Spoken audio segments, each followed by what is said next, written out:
Très bien, merci. Donc, on va passer à la présentation suivante. L'orateur suivant, il n'est plus présenté. Gérard Durand, tu vas nous parler du roman Inusinophilie.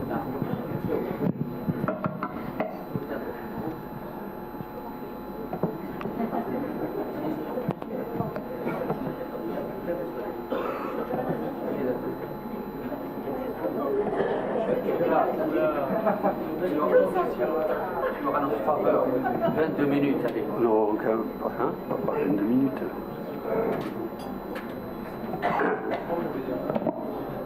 Bien, bonjour. Mathieu Lederlin ne pouvant pas se déplacer, dont j'ai été chargé de présenter son travail in extenso, pareil, sur lequel j'ai simplement rajouté une diapo, qui est celle-ci, parce qu'on a la monographie de l'ERS sur l'atteinte éosinophilique du poumon. C'est un pavé de 280 pages, mais où il y a quand même des choses relativement intéressantes pour qui est intéressé par ce sujet des pneumopathies à éosinophiles. Alors quel est l'objectif finalement de cette présentation ? Eh bien, c'est d'abord connaître les divers types de pneumopathie éosinophile que le pneumologue ou le radiologue va rencontrer. Ensuite, c'est connaître les signes spécifiques en scanner et vous verrez que certains signes sont très évocateurs et vont vous orienter. Ça, c'est fondamental. Enfin, savoir dans quel cas évoquer ces diagnostics, en particulier quand on sait que l'hyperéosinophilie sanguine peut faire défaut. Alors, le polynucléaire éosinophile, bien évidemment, il est classiquement relié à une réaction binaire. Soit c'est favorable, en particulier un effet antiparasitaire, soit défavorable par l'hyperéosinophilie tissulaire, qui est vraiment très délétère, et par l'inflammation que cela génère. Ce sont les deux mécanismes. On sait maintenant qu'il y a d'autres rôles dans cette cellule qui finalement interviennent dans l'homéostasie tissulaire et puis dans la coopération cellulaire au niveau de l'immunité locale. Alors finalement, qu'est-ce qu'on appelle pneumopathie à éosinophile ? Eh bien, c'est d'abord une hyperéosinophilie sanguine supérieure à 1500 éléments par millimètre cube, associée à des opacités radiologiques pulmonaires. Mais parfois, comme l'hyperéosinophilie sanguine manque, c'est l'hyperéosinophilie au lavage alvéolaire qui est importante, habituellement supérieure à 25%. Enfin, c'est l'infiltration éosinophilique lors d'un prélèvement histologique. Alors, dans notre travail, dans la présentation, on va éliminer donc deux types d'atteintes. C'est d'abord l'hyperéosinophilie qui est concomitante d'une pathologie infectieuse, tumorale, une pathologie dans les pathologies post-radiques, dans l'atteinte post-radique, ou même dans certaines pneumopathies infiltratives diffuses, on peut avoir une hyperéosinophilie qui finalement est peu importante. Et d'un autre côté, on ne verra pas l'hyperéosinophilie que l'on voit dans l'atteinte bronchique, l'asthme bien évidemment, mais également la bronchiolite oblitérative à éosinophile qui donne un aspect quand même un peu particulier. Alors, vous voyez, les pneumopathies à éosinophiles, finalement, ce sont 6 groupes d'affections. Il y a le Leffler classique, il y a la pneumopathie aiguë à éosinophile, il y a la pneumopathie chronique à éosinophile, vous avez la GEPA, la granulomatose éosinophilique avec polyangéite, et vous avez le syndrome hyperéosinophilique qui est un petit peu un fourre-tout. Et puis vous avez d'autres causes qui sont les pneumopathies hyperéosinophiliques d'étiologie déterminée, où l'on a une cause, ce sont les parasites, les médicaments, les toxiques, la BPA et l'exceptionnelle granulomatose bronchocentrique. Les 5 premières, bien évidemment, sont idiopathiques, si ce n'est que dans le Leffler et dans l'atteinte aiguë à éosinophile, on peut les repasser dans le deuxième groupe, et on a vu que dans le deuxième groupe, il y a des atteintes parasitaires et médicamenteuses qui se présentent sous un Leffler ou une pneumopathie aiguë à éosinophile. Et puis dans le premier groupe, les 3 premières sont isolées et caractéristiques intéressantes. Les 2 autres donnent une atteinte diffuse systémique de la maladie qui peut aider au diagnostic. Pour les cliniciens que vous êtes, vous pouvez aussi vous dire, et si on mettait un petit peu l'asthme tout autour, eh bien on s'aperçoit que l'asthme, on peut l'avoir dans la pneumopathie chronique à éosinophile, 1 fois sur 2. On le retrouve dans la granulomatose éosinophilique avec polyangite, 1 fois sur 2, là aussi à peu près. On le voit dans l'ABPA. On le retrouve dans la granulomatose bronchocentrique et on a des dyspnées asthmatiformes dans les poumons parasitaires. Le passage des larves qui peut donner des dyspnées asthmatiformes. Donc, pour vous, cliniciens, vous avez de l'asthme, une hyperéosinophilie, vous pouvez aller déjà dans ce schéma et essayer de retrouver la cause de l'atteinte pulmonaire. Le Leffler, eh bien, c'est une pneumopathie éosinophilique bénigne, idiopathique. Elle peut être, on l'a vu, secondaire à des médicaments ou à des parasites. Habituellement, il y a peu de symptômes, un peu de fièvre, un peu de toux, parfois des arthralgies. L'examen est normal. Il y a une hyperéosinophilie sanguine. Sur le scanner, vous avez des opacités alvéolaires habituellement mal limitées, non systématisées, qui peuvent être transitoires et migratrices, pas d'épanchement pleural, pas d'ADP, et ça régresse en 3-4 semaines, ça va régresser spontanément, avec parfois des récidives possibles. En fait, c'est idiopathique parce que, pour l'instant, on ne connaît pas la cause, bien évidemment. Voici le cas de cette patiente âgée de 39 ans qui présentait des polyarthralgies et qui présente donc des opacités en verre dépoli, vous le voyez, là, dans la partie médiane, c'est plutôt à droite, et puis on voit ça prédominant en bas, plutôt à droite, et ça disparaît spontanément. C'est un syndrome de Leffler, comme l'image, ça disparaît. La pneumopathie aiguë à éosinophile, c'est une toute autre histoire, bien évidemment. C'est un syndrome respiratoire aigu, très évolutif et souvent très sévère. Il n'y a pas de terrain allergique précessif. Fondamental, c'est un sujet jeune, plutôt un homme, avec des facteurs bien connus, l'inhalation de tabac massive, la cigarette électronique, inhalation massive, et puis la poussière. On sait qu'il y a eu un pic après les attentats de la poussière du 11 septembre. Il y a eu un pic de pneumopathie aiguë. Le tableau scanographique est très caractéristique, donc c'est du verre dépoli, avec des lignes septales et des épanchements pleuraux. C'est le tableau d'un œdème interstitiel et parfois légèrement alvéolaire, puisqu'on retrouve du verre dépoli. Il faut savoir que l'éosinophilie sanguine, elle est parfois absente, et c'est seul le lavage qui donne le diagnostic, et ça répond bien aux corticoïdes. Vous voyez ce sujet, donc, qui a 25 ans, qui revient... qui a fait un accès palustre, qui revient du Bénin, qui présente un syndrome interstitiel, et il présente au scanner une atteinte très caractéristique d'un épaississement des septa interlobulaires qui respecte l'architecture qui, on le voit là dans les lobes supérieurs, est très important. Il y a également un petit peu de verre dépoli que l'on retrouve par endroits. Si l'on descend, on le voit bien dans le segment antérieur. Vous voyez les petites zones en verre dépoli. Ça ressemblerait à un poumon hémodynamique, bien évidemment, mais fondamental, le cœur est normal. Alors il y a d'autres maladies rares qui pourraient donner ce tableau, bien évidemment, les maladies de surcharge, Erdheim-Chester, des choses comme ça, mais c'est beaucoup plus rare.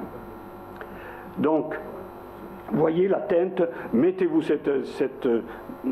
fixez cette image dans votre cerveau. Un sujet jeune, gros fumeur qui présente ça, c'est une pneumopathie à eosinophile. Et il faut agir vite parce que ça évolue rapidement et ça peut les amener en réanimation, comme le dernier cas qu'on avait présenté au Club Thorax. Vous voyez, la teinte est très caractéristique, le cœur est normal, vous avez du verre dépoli, très bien. Sur le plan biologique, vous voyez qu'il y a une... Alors j'ai oublié de mettre bon, c'est peu importe. Il y a une hyperéosinophilie qui est quand même majeure. Les sérologies sont négatives, bien évidemment. Le lavage, vous voyez qu'au lavage, 78% d'éosinophilie. L'affaire est entendue, il est traité par corticoïdes et il y a une évolution qui habituellement est très favorable. Donc retenez bien cette image d'atteinte interstitielle comme un poumon hémodynamique. Contre la trauma, oui, tout va bien. Bon, sur les images, on voit que tout disparaît, il n'y a pas de souci. Et puis l'éosinophilie sérique, bien évidemment, disparaît. Voilà, tout va bien. Celui-ci est un patient alcoolo-tabagique et qui est allé en sevrage de son alcoolisme, mais il a augmenté le tabagisme, et donc ce qui devait arriver arriva. Vous voyez son atteinte alvéolo-interstitielle bilatérale, avec du verre dépoli diffus, et par endroits on voit les septa interlobulaires qui sont dessinés, bien sans distorsion particulière. Il y a une hyperéosinophilie au lavage significative, il est traité par cortisone, et puis tout rentre dans l'ordre. Donc la première forme, vous voyez, elle est très caractéristique. Maintenant, deuxième forme très caractéristique, c'est la pneumonie chronique à éosinophile. Alors là, c'est différent. C'est un sujet plus adulte, la cinquantaine, plutôt des femmes, avec un terrain d'asthme ou de rhinite ancienne, toujours la même symptomatologie, hein. Un peu de fièvre, un peu d'essoufflement, un peu de tout, hyperéosinophilie sanguine et au lavage, et on a des condensations ou du verre dépoli, plutôt sous-pleural, périphérique. Ça prédomine dans les lobes supérieurs et ça nous oriente vers un processus immunologique secondaire à quelque chose qui a été inhalé. La fibrose est rare. Voici une atteinte qui est quand même relativement importante pour une PCE, avec beaucoup de verre dépoli à droite, des condensations à gauche. Normalement, on voit de part et d'autre des scissures. Dans la pneumopathie chronique à eosinophile, on disait à l'époque que c'était transcissuraire. On le voit de part et d'autre la scissure. Dans ce cas-là, c'est arrêté. Et là aussi, c'est parfaitement hyperéosinophilie, mais c'est parfaitement réversible sous corticoïdes. Fait essentiel, il n'y a pas d'atteinte à distance. Fait très important, il n'y a pas d'atteinte à distance, et vous voyez que post-corticothérapie, tout va disparaître. Donc on a une atteinte qui est sous-pleurale, que l'on disait transcissuraire, que l'on voit de part et d'autre de la scissure chez un patient qui a de l'asthme et une hyperéosinophilie. C'est une pneumonie chronique à éosinophile. La granulomatose éosinophilique avec polyangite, c'est une granulomatose qui est rare, c'est une vascularite nécrosante systémique qui touche préférentiellement les petits vaisseaux. Là aussi, on retrouve un terrain d'asthme et de sinusite, et puis un tableau plus général de névrite, il peut y avoir le cœur, etc. Dans 30% des cas, il y a des PNK avec une spécificité anti-MPO, avec une orientation viscérale différente suivant qu'il y a ces anticorps. Et le scanner retrouve un aspect presque comparable à la pneumonie chronique à éosinophile, avec du verre dépoli, vous voyez, qui est quand même très présent, qui est plutôt dans les lobes supérieurs. On a des condensations alvéolaires,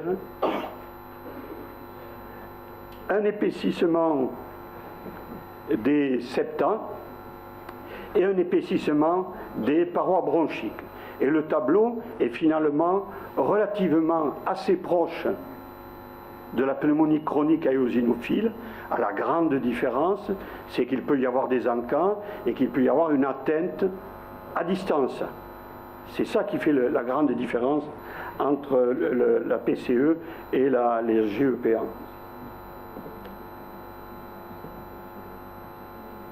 Le syndrome hyperéosinophilique, c'est une grande rareté qui est un fourre-tout un petit peu hétérogène.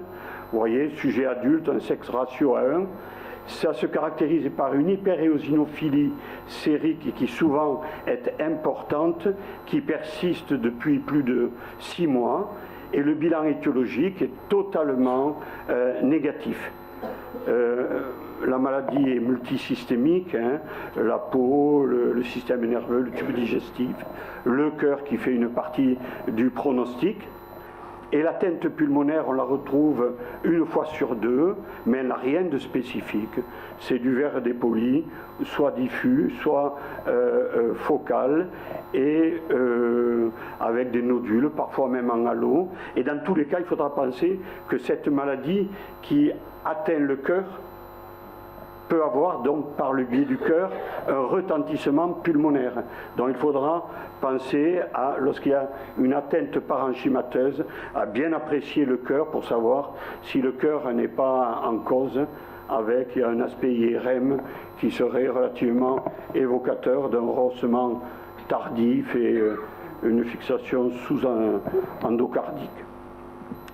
Alors nous avons fini avec les formes idiopathiques, nous allons passer aux formes secondaires, et vous voyez qu'elles sont de 5 types. Et nous allons commencer par le poumon éosinophilique parasitaire. Alors notre expérience est assez faible, et je pense que dans certaines régions d'Afrique, il doit y avoir une grande expérience sur le poumon éosinophilique d'origine parasitaire, parce que finalement on en voit assez peu. Vous voyez cet homme de 24 ans qui présente des douleurs thoraciques et qui présente donc des condensations avec du verre dépoli dans les 2 poumons, plutôt à droite, masse un petit peu inhomogène qui s'arrête à la scissure avec du verre dépoli, donnant parfois même des images en halo. Alors ce sujet, il a donc une hyperéosinophilie qui n'est loin d'être majeure. Il a eu une antigénémie aspergillaire, des diverses sérologies, une recherche de palu, un bilan auto-immun, et puis tout ça est négatif. Très bien. Le lavage, il fait une bactériologie, une mycologie, une parasito. On voit bien qu'il y a une hyperéosinophilie. Il n'y a pas de problème. Et puis finalement, c'est la sérologie de la toxocarose qui est positive. Et donc, il a un traitement par ivermectine, et puis tout rentre dans l'ordre, mais il faut avouer que c'est chez nous, c'est quelque chose de très rare. Et puis, quand on regarde finalement les pneumopathies parasitaires, s'il y a le poumon éosinophilique, le poumon tropical, ça n'a rien à voir avec le poumon de la bilharziose. Le poumon hyperéosinophilique tropical, c'est une atteinte interstitielle, ça donne un syndrome interstitiel, alors que le poumon de la bilharziose va donner une hypertension pulmonaire dans sa forme chronique, et donc vraiment ça n'a rien à voir, mais nous on a une expérience qui n'est pas, qui est dans ce domaine-là, qui n'est pas bonne. Les pneumopathies médicamenteuses, il faut toujours y penser devant une atteinte hyperéosinophilique. 2 types de présentation, vous avez le Leffler et la pneumonie aiguë à éosinophile. Le Leffler, c'est l'image de Leffler, hein, image, vous voyez, de petites zones nodulaires, parfois en verre dépoli, parfois un petit peu plus dense, parfois trompeuses, comme l'image à droite, qui pourrait faire discuter un petit infarctus. Bien évidemment, savoir que par exemple l'osimertinib, qui est le Tagrisso, qui est une TKI, ça donne 20% d'opacité asymptomatique et transitoire.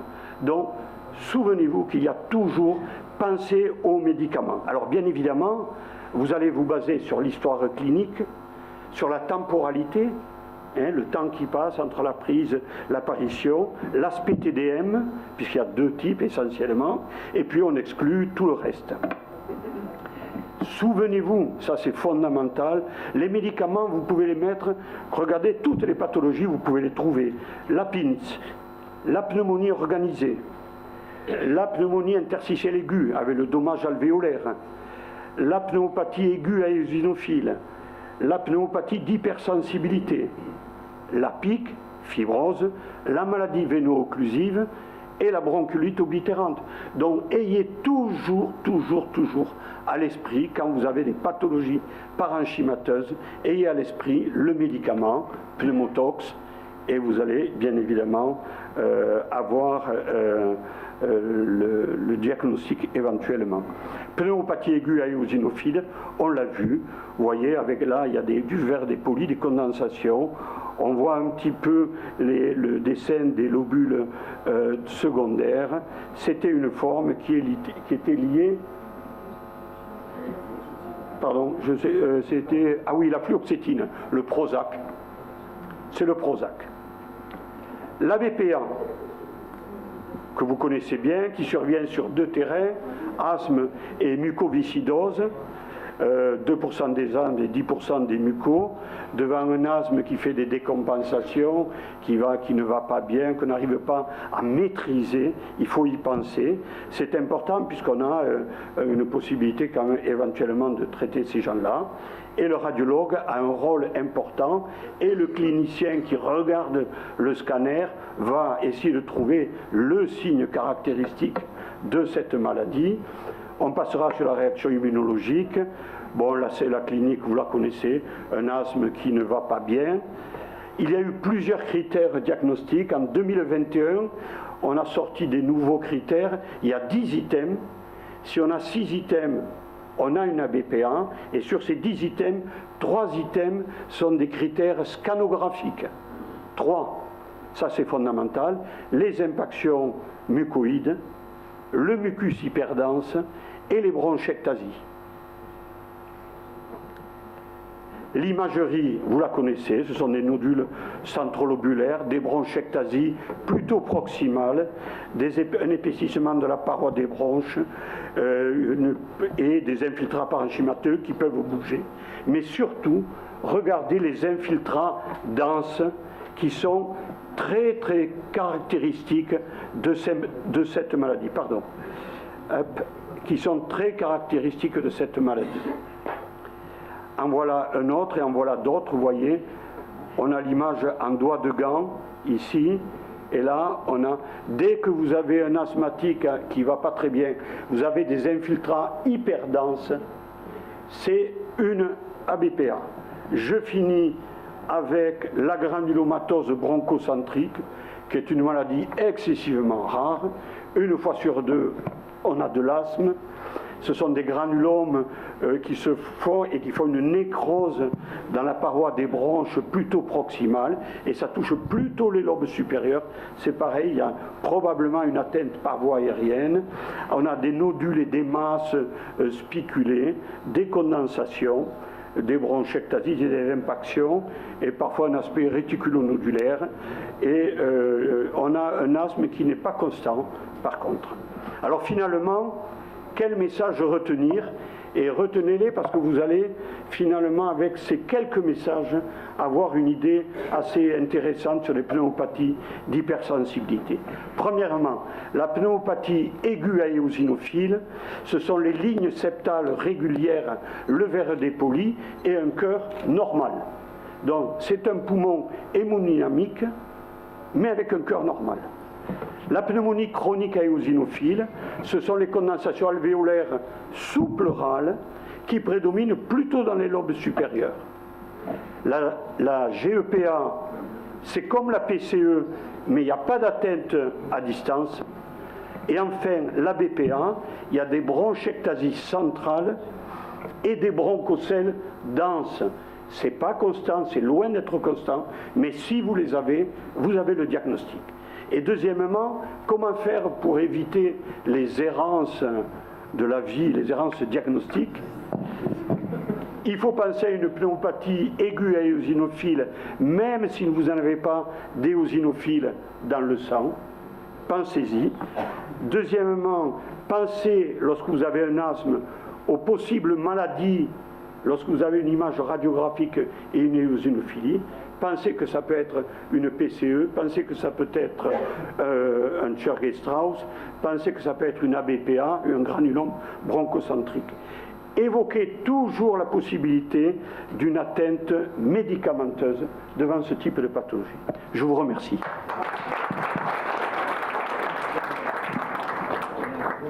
Merci Gérard pour cette très belle présentation et merci aux deux orateurs pour avoir su bien équilibrer entre la clinique et la radiologie.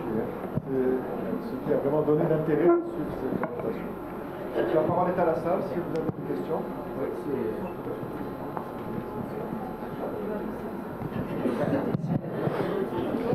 Merci M. Gérard pour votre excellente présentation, comme à l'habitude bien sûr. Alors sur le cas, je veux revenir sur le cas que vous avez présenté qui avait de l'épanchement pleural avec des foyers de condensation du verre dépoli. Alors personnellement, comme radiologue, je trouverais du mal à évoquer uniquement ou seulement le diagnostic de pneumopathie avec exactement. Donc si j'ai à interpréter cet examen, j'évoquerai un poumon cardiaque, hémodynamique, et en second lieu, voilà, un poumon avec hyperiosinophilie. Alors, pardon-moi, je crois que ta remarque, elle est pertinente, bien évidemment. Le problème, c'est que le poumon aigu à éosinophile, c'est d'abord un homme jeune, dont la probabilité d'une atteinte cardiaque avec un poumon hémodynamique, elle est un petit peu moins importante que si c'est un sujet plus âgé. Et puis, c'est vrai que maintenant on dit, nous pneumologues pensons à regarder le cœur sur le scanner. Ça me paraît être fondamental. Depuis des années, on fait ça. Il faut regarder le cœur lorsque vous regardez un scanner. Et si tu es avec un scanner avec un cœur normal, à ce moment-là, tu vas te diriger, tu peux dire, c'est autre chose, ça peut être, oui, par exemple, une maladie de surcharge. Niemann Pick, tu peux avoir un ERDAM, une MVO, ou une pneumonie aiguë à éosinophile. Pensez à regarder le cœur. Nous, moi j'ai une petite expérience chez le BPCO, une petite traverse. Scanner de BPCO. Nous, pneumologues, on regarde juste les coronaires. Quand on voit des coronaires calcifiés, pas possible, moi j'ai eu plus de 10 malades qui ont été stentés dans la semaine suivante. Des gens qui ne se plaignaient de rien, mais totalement asymptomatiques.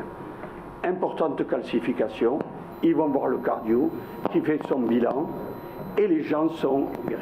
Donc c'est un autre message que je fais passer à tous les pneumologues de la salle. Pensez à regarder le cœur lorsque vous analysez un scanner du thorax. C'est très important. Et vous avez en bas, je fais la pub, des clés USB sur cœur-poumon. Voilà. Là, vous permettez, alors là aussi pour la BPA, l'IRM a une place. Alors, on a vu tout à l'heure dans la mycoviscidose, les impactions mycoïdiques sont en hypersignal T2 et Fiesta. Donc, dans la BPA, c'est l'inverse. C'est des impactions qui vont se manifester sous forme d'un hyposignal plutôt. Et c'est très caractéristique. Merci. Moi, j'ai une question à propos du premier cas du poumon éosinophile aigu. J'aimerais comprendre le mécanisme de l'épaississement septal, avec très peu de verre dépoli. Parce qu'autant dans le remplissage chronique, on comprend l'épaississement septal sur le fond de verre dépoli, autant pour ce cas-là, j'aimerais comprendre sur le plan physiopathologique et peut-être histologique, quel est le mécanisme de cet épaississement septal. Je ne le connais pas. Est-ce que quelqu'un connaît le mécanisme de l'épaississement septal, à part que ce ne soit de la résorption? Non, mais là, il y a très peu de verre dépoli, en fait. C'est ça qui est un peu étonnant. C'est qu'on est dans un contexte aigu avec un épaississement septal qui ressemble à un œdème pulmonaire et très peu de verre dépoli. Il y avait des petits foyers de verre dépoli. C'était en dehors. C'est pour ça que ça m'a interpellée. C'était pas sur le fond.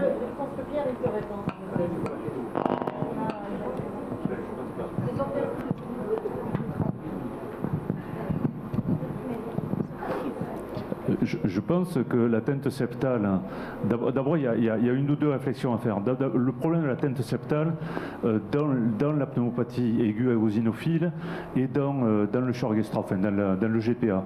Je commence par le GPA parce que quand tu reprends la série de Joko que tout le monde reprend, il faut d'ailleurs souligner qu'en plus dans la série de Joko tu as des épanchements pleuraux.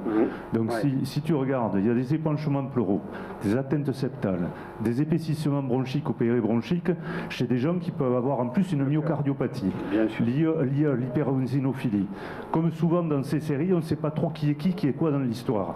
Ça, c'est le premier truc. Donc je pense que de temps en temps, tu peux avoir un effet myocardiopathie chez des gens jeunes, mais qui ont parfois pas le temps d'avoir un cœur qui se dilate. Ça peut jouer. Et on sait aussi que, là aussi les séries l'ont montré, que tu peux avoir une atteinte directe de l'éosinophile au niveau des septa interlobulaires. Voilà. Mais c'est quand même très surprenant cette atteinte septale qui est plus ou moins diffuse. Je trouve que c'est quelque chose qui et un truc important qu'a dit Gérard qu'il faut retenir, c'est que l'éosinophile ne connaît pas les scissures. Et que donc souvent ces condensations périphériques sont transcissuraires. Bon, dans un des cas que tu as montré, ça ne l'était pas forcément, mais il faut vraiment le retenir. J'ai laissé la présentation telle qu'elle est. J'ai pas osé mettre le...